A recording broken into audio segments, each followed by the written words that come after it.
Hey guys, Mr. Brotherton here. I'm going to be talking to you about meiosis. All right, so I'm going to ask you a question. How is it possible that me, Mr. Brotherton, and now my little brother are both going bald, but my dad isn't? All right, this process helps to explain things like that, variations among family and variations among siblings. So let's dive in. So, you have two different types of chromosomes. That's the first thing we're going to start with. You have autosomes, so this is chromosomes 1 through 22, and then you also have sex chromosomes. So all of these chromosomes carry genetic information. These carry your 19 to 24,000 genes, depending on how you're counting.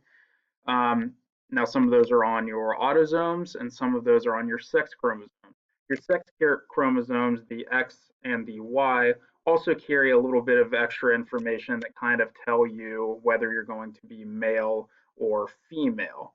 The default is actually female. We all start as females, and then if you have a Y chromosome, that kicks on some point during embryonic development and tells you to start making the traits of a male. But the rest of the time, the Y chromosome is actually not very active. All right, so this is something you really need to understand before you can get into meiosis, is the idea of a homologous chromosome. So that thing we were just looking at is karyotype. Right here we have another karyotype, and all that is it's showing you the chromosomes that you get from your mom. Let's say this is chromosome 1 from your mom, and then the chromosomes you get from your dad. So let's say this is chromosome 1 from your dad. So the word homologous just means the same relationship. The way I think about this is I have a left hand and I have a right hand. Okay, they are very similar in function. They're very slightly different, but they're homologous of one another. Okay, they essentially do the same thing. They are both hands. Now, this is very different from what is known as a sister chromatid. This is what happens when a chromosome replicates. So going back to my hand analogy, this would be like the difference between me having a left hand and a right hand. That's homologous. Okay, they're similar to each other. Whereas a sister chromatid is an actual copy of the same thing. So it would be like if I could make a left hand, okay, and then have another left hand. I can't even do it because it's not possible. That would be a sister chromatid. They would be exact copies of one another. So homologous, basically the same thing, slightly different, versus a sister chromatid is exactly the same thing. Okay, they're a copy of one another and they're stuck together. All right, so there's a homologous chromosome. So you get one from your father, you get one from your mother, and then you end up with sister chromatids, which is what happens when your chromosomes replicate before going into the process we're going to be talking about. So you have two types of cells, somatic cells or your body cells. These are known as diploid cells because they have two copies of your genetic information, half from your mom, half from your dad. And then you also have gametes or sex cells. These are sperm and egg. These are what is known as haploid. Haploid means half. They have half the amount of genetic information. So in your body, you have 46 chromosomes, 23 from mom, 23 from dad. Your gametes are only going to have 23. Each of your gametes are only going to have 23 chromosomes because they have half the genetic information. That's what the word haploid means. So you can think about it this way. If you imagine that every cell in your body, or you imagine that your entire genetic code, your genome, is $1, your somatic cells all have $1 inside them. Your gametes only have 50 cents inside of them. That's an easier way to think about it. I'm going to rush through this because we should be familiar with that at this point. Okay, so this is incredibly important. This is why it keeps coming up. You need to know the difference between diploid and haploid. Okay, diploid, di means two, haploid, hap means half. The word diploid refers to a chromosome. It actually is a Greek word for folding tightly. So that's all a chromosome is something folded tightly. So remember, diploid, two full sets of chromosomes. Haploid, one full set of chromosomes. So 23 in a haploid cell versus 46 in a diploid cell. This is a super important slide for you guys to kind of know what's happening here. So sexual reproduction is incredibly, incredibly important. It is one of the greatest sources of genetic variation in animals, which is very important because the more genetic diversity there is, the more likely it is that a species is going to survive. So this process, meiosis, is how this actually happens. How do we actually make these sex cells that can then recombine and create all of this genetic diversity? So it happens because you have a duplicated chromosome here in our first phase in meiosis 1, and then you slowly reduce the number of chromosomes until you get down here where you have these unduplicated chromosomes or just a single chromatid hanging out in all of these. So what happens is you have a cell. In normal cell division, it divides into 2 cells. Okay, but what happens here is it divides again into 4 cells.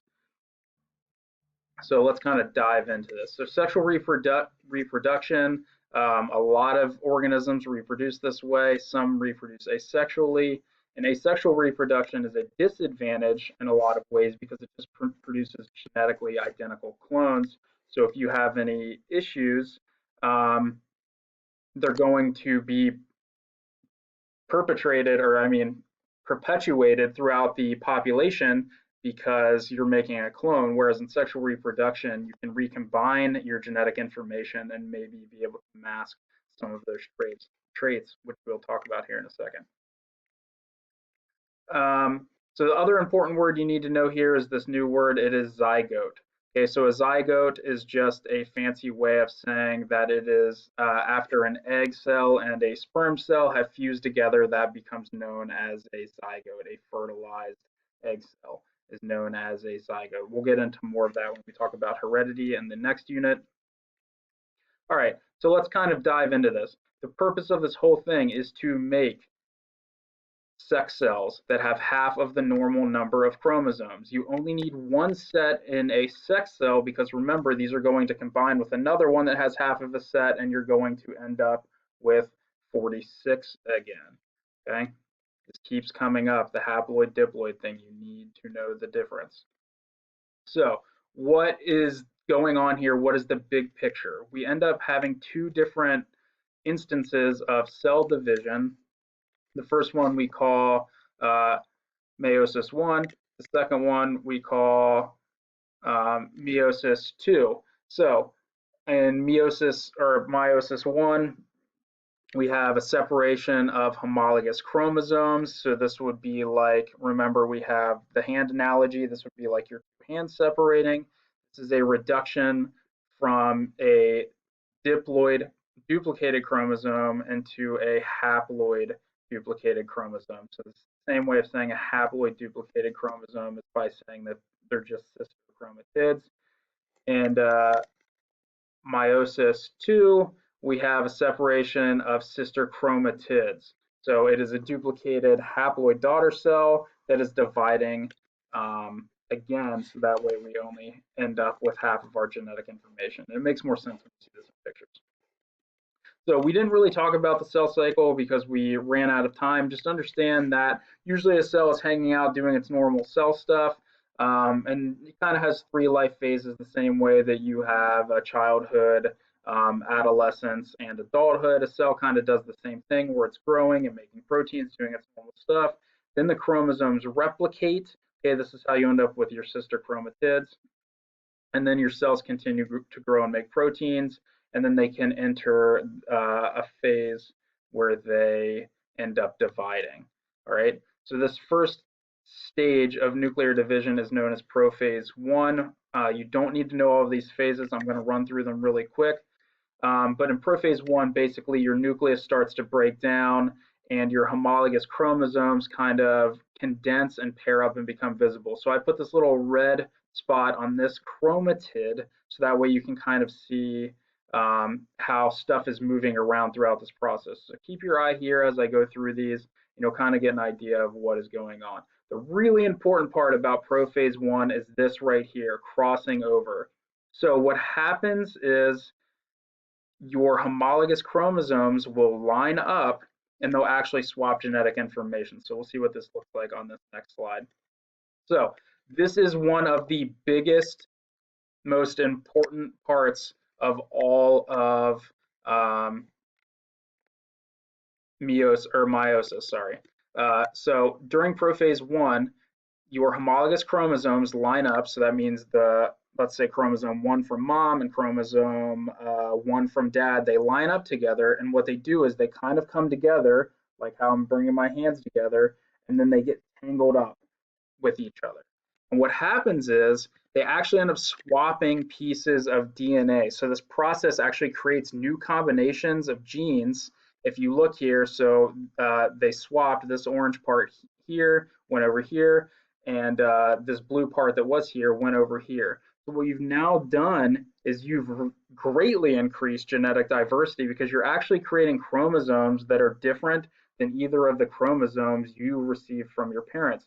So in crossing over, you're actually creating new combinations on your chromosomes that are totally different from the ones that are in the rest of your body. So your somatic cells are going to have the 23 you got from mom and the 23 you got from dad. But what happens here during prophase 1 is you end up actually mixing these together and creating new combinations of on your chromosomes. So the next important phase is metaphase 1. As you can see, our homologous chromosomes, after crossing over, have kind of lined up on either side of this equator here, we'll call it, and they start to split apart from one another. Now, the really important part of metaphase 1, this is the other big thing you need to know, is this idea of independent assortment. So what this means is that chromosomes from your father can end up on the same side of this as chromosomes from your mom, okay? So all the 23 you got from mom and all the 23 you got from dad, when they get to this phase, when they get to metaphase 1, they don't have to keep sticking with the mom side or keep sticking with the dad side, okay? So what can happen here is you actually end up creating a bunch of new combinations of chromosomes that are totally different than what you got from either of your parents. So all of your gametes are going to have completely new combinations, not only due to crossing over, but they're also going to have completely new combinations due to independent assortment. This gives us basically an infinite amount of genetic diversity just in one person. Okay, so if you look down here, I have the possible number of chromosome combinations that come from independent assortment is 2 raised to the power of n, where n is the number of different chromosomes. So if you think about that, that would be 2 raised to the 23rd. Okay, so just due to independent assortment, you have over 8 million combinations just in your chromosomes. Now, due to crossing over, you basically have an infinite number of combinations of your genes. If we take out crossing over and just think about this, that's about 70 trillion different combinations that your genes can end up just in metaphase 1, okay? So the really big thing that's going on here is crossing over is increasing genetic diversity. That's an evolutionary advantage. Independent assortment is increasing genetic diversity. That's a huge evolutionary advantage. And lastly, of those 70 trillion different ways your genes could all be recombined here, remember, those have to meet up with another gamete, all right? And that is going to also increase genetic diversity because that's 70 trillion raised to the power of 70 trillion. That's a really huge number, okay? So there's basically infinite versions that can be made, or infinite people that can be made just from the combination of 2 gametes. All right, so I don't really need you to go through all these phases. Just understand that the cell is going to be dividing, all right?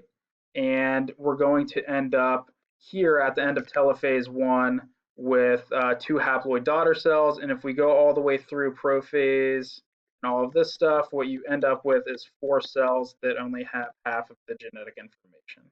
All right.